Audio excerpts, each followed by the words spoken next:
Hello, dear students.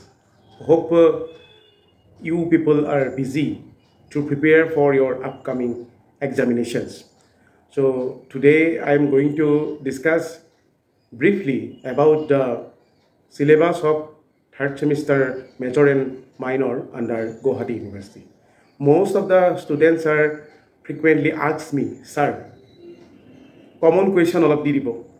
So I don't know what is common question for your examination, but my humble suggestion for you people to go through the syllabus properly and try to improvise the question answers with your current book. এইখিনিতে এটা কথা ক'ব খুজিছোঁ যে বহুতো ছাত্ৰ ছাত্ৰীক মই গালি পাৰোঁ যে তেওঁলোকে নোটছ পঢ়ে আৰু নোটছ পঢ়াৰ পৰিণাম খুবেই বেয়া হয়, খুবেই ভয়ানক হয়। তাৰ এটা উদাহৰণ এইকেইদিনত বাতৰি কাকততে হওক বা ছ'চিয়েল মিডিয়াতে হওক বা নিউজ চেনেলবোৰতে হওক ওলাই আছে। সেই বিষয়ে একো নকওঁ। এইখিনিতে মই এটা কথা উল্লেখ কৰিব খুজিছোঁ যে তোমালোকে যিসকল থাৰ্ড ছেমিষ্টাৰৰ মাইনৰ আছা, থাৰ্ড ছেমিষ্টাৰৰ মাইনৰসকলৰ কাৰণে এইটোৱেই হ'ল মাইনৰৰ শেষটো বছৰ। ইয়াৰ পাছত আৰু মাইনৰ নাথাকে, ইয়াৰ পাছত মেজৰ থাকিব। যি কি নহওক, আমি আজি আলোচনা কৰিম থাৰ্ড ছেমিষ্টাৰ মেজৰ আৰু মাইনৰৰ হিষ্ট্ৰীৰ যিটো course, history of India from 1757 to 1947. And I am always following this book. This book is prepared by myself and Dipam Jyoti Burhagohai. So here in this syllabus, I think most of the students have already go through your syllabus and the books what you have. And I'm just talking about the probable questions. Hopefully it will come in your examination. ইয়াত এক number যেটো অধ্যায় আছে, প্ৰথম অধ্যায় পৰৱৰ্তী মোগল শাসন কালছোৱাৰ ৰাজনৈতিক পৰিস্থিতি আৰু আঞ্চলিক শক্তিসমূহৰ উন্মেষ। ইয়াত যিখিনি আছে কথা, ইয়াত তোমালোকে ভেৰি শৰ্ট টাইপ অফ কুৱেশ্যনৰ কাৰণে বংগ, বিহাৰ আৰু উৰিষ্যাৰ যিসকল শাসক গোষ্ঠী, সেই শাসক গোষ্ঠীসমূহৰ নাম চাবা, তেওঁলোকৰ প্ৰতিষ্ঠাপকসমূহ চাবা। আৰু ইয়াত বংগদেশৰ ভূমিকা যথেষ্ট ভাৰতবৰ্ষৰ ইতিহাসত আছে, গতিকে বংগদেশটো তোমালোকে গুৰুত্ব দি চাবা। মুৰ্শিদ কুলি খাঁৰ কথা চাবা, সুজাউদ্দিনৰ কথা চাবা। আৰু এইখিনি কথা চোৱাৰ পাছত মোৰ বোধেৰে তোমালোকে এই ইউনিটটোৰ পৰা, এই ছাব ইউনিটটোৰ পৰা আহিবলগীয়া প্ৰায়খিনি কথাই জানিব পাৰিবা। মোৰ বোধেৰে বংগৰ যি ৰাজনৈতিক পৰিস্থিতি সেই সম্পৰ্কে ইয়াত আহিব পাৰে। ইয়াত ভাৰত নেক্সট যিটো পাৰ্ট আছে, তাত বিভিন্ন ইউৰোপীয় যিবোৰ বাণিজ্যিক গোট সেইসমূহ ভাৰতলৈ কেনেকৈ আহিছিল, তেওঁলোকৰ প্ৰভাৱৰ কথা আছে।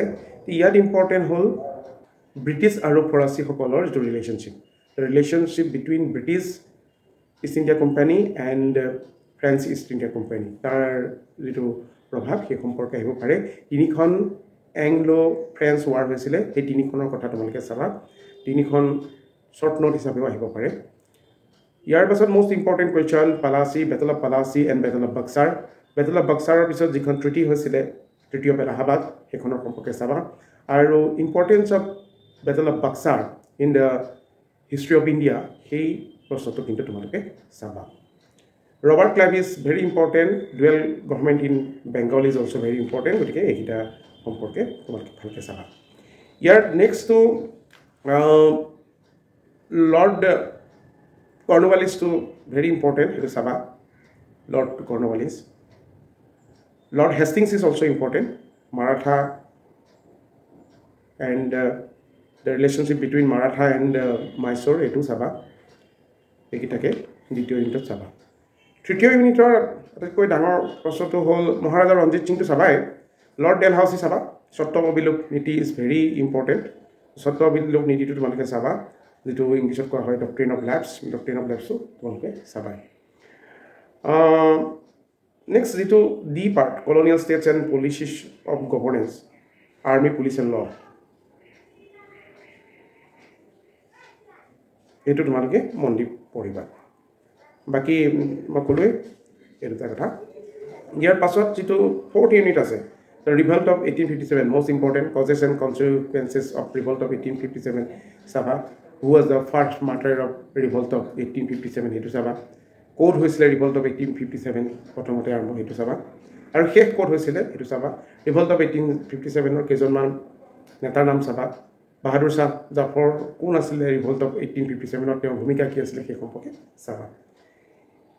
ইয়াৰ পাছত ইণ্ডিয়ান নেশ্যনেল কংগ্ৰেছৰ সভাপতি সম্পাদক কোন আছিলে হেতু Sabha, ইণ্ডিয়ান নেশ্যনেল কংগ্ৰেছৰ ভূমিকা কি আছিলে at the first phases of Indian National Congress মই আগৰ এটা ভিডিঅ'ত দিছিলোঁ the importance and role of the Indian National Congress from 1885 to 1905 তো যিসকলে ভালকে এই ভিডিঅ'টো চাইছা ভিডিঅ'টো পঢ়িছা সেইসকলে এইটো কুৱেশ্যন কৰোঁতে কোনো ধৰণৰ প্ৰব্লেম নাপায় স্বদেশী মুভমেণ্টটো চাবা ভেৰি ইম্পৰ্টেণ্ট বংগভংগ চাবা স্বদেশী মুভমেণ্ট চাবা লৰ্ড কাৰ্জনৰ এই প্ৰসংগটো খুবেই ইম্পৰ্টেণ্ট এই ক্ষেত্ৰত আহিব লৰ্ড কাৰ্জন চাবা ইণ্ডিয়ান মুছলিম লীগটো চাবা আৰু গ্ৰোথ অফ ৰিভলিউশ্যনাৰী টেৰৰিজিম এইটো মষ্ট ইম্পৰ্টেণ্ট কুৱেশ্যন এইটো চাবা নেক্সট 5th নম্বৰ যিটো পাৰ্ট আছে তাত মহাত্মা গান্ধী আহিব মহাত্মা গান্ধী খিলাফত মুভমেণ্ট চাবা non cooperation movement civil disobedience movement quit India movement সকলোবোৰ চাবা ভেৰি ইম্পৰ্টেণ্ট ইয়াত মই সকলোবোৰে ইম্পৰ্টেণ্ট মহাত্মা গান্ধীৰ লগত জড়িত প্ৰত্যেকটো আন্দোলনে তোমালোকে চাবা এণ্ড ৰোল অফ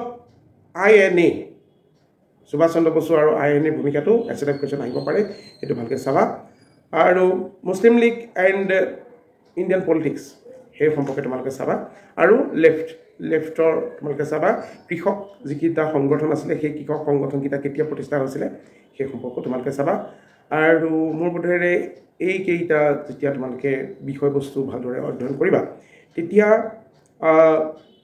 তোমালোকৰ প্ৰশ্নটো শুদ্ধ হ'ব আৰু ভাৰতৰ যিটো বামপন্থী আন্দোলন কমিউনিষ্ট পাৰ্টিৰ যিটো মুভমেণ্ট তাত আটাইতকৈ উল্লেখযোগ্য এজন নেতা হ'ল MN ৰয় মানৱেন্দ্ৰনাথ ৰয় তেওঁ ভাৰতীয় যিটো বামপন্থী আন্দোলন আছিলে সেই আন্দোলনটো প্ৰতিষ্ঠাতা আছিলে আৰু কেনেকৈ এই মানৱেন্দ্ৰনাথ ৰয়ে গোটেই পদ্ধতিটো আগবঢ়াই লৈ গৈছিলে সেই সম্পৰ্কত যথেষ্টখিনি তথ্য এই কিতাপখনত আছে এই কিতাপখনত আছে তো তোমালোকে এই কিতাপখনত যিসকলে পঢ়িছা সেইসকলে নিশ্চয় এই সম্পৰ্কে গম পাইছে আৰু বাকী যাৰ কিতাপখন নাই তেওঁলোকেও বেলেগ ৰাইটাৰৰ কিতাপ লৈছা তাতো ভালদৰে আছে মই মুঠতে আমি যিখন কিতাপ পঢ়ুৱাওঁ সেই কিতাপখনৰ পৰাহে কথাখিনি ক'বলৈ চেষ্টা কৰিছোঁ আৰু এটা প্ৰশ্ন কেনেদৰে লিখিব লাগে সেই সম্পৰ্কে বহুবাৰ তোমালোকক কৈছোঁ and my humble suggestion for the students to go through the books properly to evaluate or to write a good answer কিন্তু এইখিনিতে মই এটা কথা উল্লেখ কৰিব খুজিছোঁ যে বহু কিতাপত কিছুমান তথ্য পোনপটীয়াকৈ নাই যিসকলে তথ্যসমূহ পোনপটীয়াকৈ পোৱা নাই আচলতে মেজৰত এখন কিতাপেই নহয় 2-3খন কিতাপ চাব লাগে যিসকলে কিতাপত নিজৰ তথ্য পোৱা নাই তেওঁলোকে নিজৰ সহপাঠীৰ পৰা লৈও ভৱিষ্যতে পঢ়িবা এতিয়া কাৰণ হাতত সময় খুবেই কম এই কিতাপখনৰ শেষত মই পৰ্যায়ক্ৰমে কিছুমান কুৱেশ্যন দি থৈছোঁ সেই কুৱেশ্যনখিনি যদি সকলোখিনি ছল্ভ কৰা সেই কুৱেশ্যনখিনিৰ পৰা 100% কমন কৰাটো নিশ্চিত তো ইয়াকে ক'লোঁ সকলোৱে পাঠবিলাক খৰচি মাৰি পঢ়িবা পৰীক্ষালৈ বেছিদিন নাই গতিকে পৰীক্ষাত ভালদৰে নম্বৰ পাবলৈ হ'লে তোমালোকে যথেষ্টখিনি কষ্ট কৰা উচিত ইয়াতে মোৰ ফটককৈ এটা কথা মনত পৰিছে ভাৰত মাতা যিখন চিত্ৰ আছিলে মোৰ এই কিতাপখনত আছে পেজ নম্বৰ 195ত আছে ভাৰত মাতা যিখন চিত্ৰ আছিলে সেইখন কোনে আঁকিছিলে এইটো প্ৰশ্ন আহিব পাৰে সেই চিত্ৰখন আঁকিছিলে অৱনীন্দ্ৰ নাথ ঠাকুৰে নম্বৰ পাবলৈ হ'লে তোমালোকে যথেষ্টখিনি কষ্ট কৰা উচিত ইয়াতে মোৰ ফটককৈ এটা কথা মনত পৰিছে ভাৰত মাতা যিখন চিত্ৰ আছিলে মোৰ এই কিতাপখনত আছে পেজ নম্বৰ 195ত আছে ভাৰত মাতা যিখন চিত্ৰ আছিলে সেইখন কোনে আঁকিছিলে এইটো প্ৰশ্ন আহিব পাৰে সেই চিত্ৰখন আঁকিছিলে অৱনীন্দ্ৰ নাথ ঠাকুৰ